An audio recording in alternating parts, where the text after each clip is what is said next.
قرآن پاک کو سورہ فاتحہ سے شروع کرنے کی وجوہات کیا ہیں؟ سورہ فاتحہ کے بارے میں بخاری مسلم دونوں میں ہے، یہ ام القرآن ہے، قرآن کی ماں ہے۔ آپ نے اس کی شان اگر سمجھنی ہے تو آپ سورۃ الفاتحہ کا جو میرا درس تھا قرآن کلاس میں، ایک پورا درس میرا سورہ فاتحہ کے اوپر تھا۔ پہلے 6 درس قرآن کے تعارف پہ تھے، 7واں سورہ فاتحہ پہ تھا، وہ آپ دیکھ لیں کہ پورے قرآن کی جڑ سورہ فاتحہ۔ اس کو سٹارٹ میں اس لیے رکھا گیا، یہ ام القرآن، قرآن کی ماں ہے۔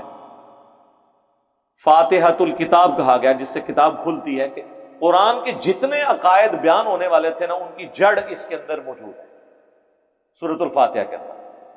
قرآن کی اصل کیا ہے؟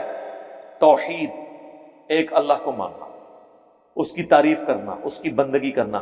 پورے قرآن میں یہ ڈومیننٹ پہلو ہے نا، وہ سورہ فاتحہ میں آیا ہے، الحمدللہ رب العالمین الرحمن الرحیم۔ اچھا، پھر دوسرا عقیدہ بنیادی وہ عقیدہ آخرت ہے، کہ مر کے اللہ کے پاس جانا ہے، اس کو اپنے اعمال کا حساب کتاب دینا ہے، اکاؤنٹیبل ہونا ہے آپ نے۔ وہ آ گیا مالک یوم الدین، قیامت کے دن کا مالک۔ ایاک نعبد و ایاک نستعین، یہ تو سمجھ لیں درمیان میں آئے، اللہ نے ایسی مضبوط آیت رکھی، 3 ایک طرف 3 ایک طرف، اور یہ 7ویں سینٹر۔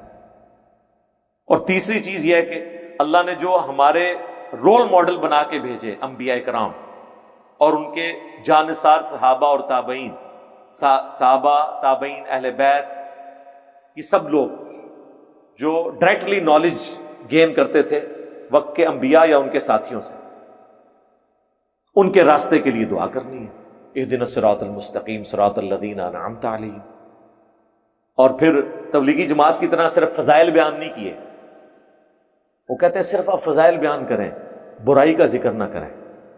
یعنی وہ کہتے ہیں آپ یہ تو کہیں کہ اللہ کو پکارنا چاہیے، یہ نہ کہیں بابے کو نہیں پکارنا، یا علی مدد کہنا شرک ہے، یا شیخ عبد القادر جیلانی کہنا شرک ہے۔ یہ کبھی اللہ کے فضل سے آپ مرتے دم تک طارق جمیل صاحب کے منہ سے یہ لفظ نہیں کبھی سنیں گے، کیونکہ ان کی پالیسی یہ ہے کہ آپ نے نیگیٹو چیز کو ہائی لائٹ نہیں کرنا، ٹنڈے ہی رہنا ہے۔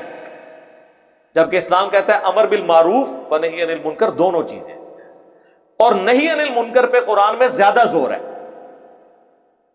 احادیث میں زیادہ زور ہے۔ صحیح مسلم میں حدیث ہے، برائی دیکھو ہو سکے تو ہاتھ سے نہیں روک سکتے تو زبان سے نہیں تو کم از کم دل میں تو برا جانو، لیکن کہا ذالک اضعف الایمان، یہ ایمان کا سب سے کمزور ترین درجہ ہے۔ تو سورہ فاتحہ میں آپ دیکھ لیں، غیر المغضوب علیہم ولا الضالین کہہ کے اللہ نے جو نیگیٹو ٹریک پہ چلنے والے لوگ تھے ان سے بچنے کی بھی ترغیب دلائی ہے۔ آپ پہ ہوتا نا تبلیغی جماعت پہ یا اس طرح کی تھاٹس، میں تبلیغی جماعت سے بہت محبت رکھتا ہوں، لیکن میں آپ کو بتا رہا ہوں یہ ایک کمزوری والا پہلو ہے۔ تو آپ کی سورہ فاتحہ صراط الذین انعمت علیہم پہ ختم ہو جاتی، کیونکہ نیگیٹو پہلو تو آپ لوگ اجاگر نہیں کر سکتے۔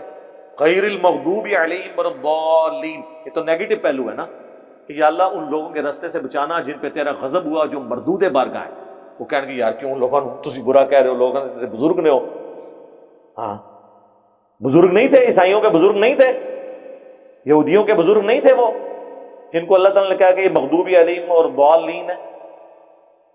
تو لیکن اسلام تو یہ ہے۔ پھر آپ کو جو یہ پڑھ کے آئے سنا رہے ہوتے ہیں اپنی جماعتوں کی بنیاد کے لیے، کنتم خیر امۃ اخرجت للناس، تم سب سے بہترین امت ہو جو لوگوں کے نفع کے لیے نکالے گئے۔ آگے بھی پڑھو نا، تأمرون بالمعروف وتنہون عن المنکر، نیکی کا حکم دیتے اور برائی سے روکتے ہو۔ صرف خلفائے راشدین کی شان نہیں بیان کرنی، بنو امیہ کو بھی کنڈیم کرنا ہے، ورنہ تو خلفائے راشدین کی شان بیان کرنے کا فائدہ کیا ہے جب تک آپ یہ نہیں بتائیں گے کہ ان سے جب لوگ ہٹے تو انہوں نے کیا بیڑا غرق کیا دین کا۔ دونوں پہلو بیان کر، توحید بیان کرنی ہے تو شیطان کے راستے کا بھی بتانا ہے کہ یہ برائی کا راستہ ہے۔ وَلَقَدْ بَعَثْنَا فِي كُلِّ أُمَّةٍ رَسُولًا أَنِ اعْبُدُوا اللَّهَ وَاجْتَنِبُوا الطَّاغُوتَ، ہم نے ہر رسول کو اس بنیادی دعوت کے ساتھ بھیجا، ہر امت میں ایک رسول کو، کہ تم نے عبادت کرنی ہے اللہ کی اور طاغوت کی نفی کرنی ہے۔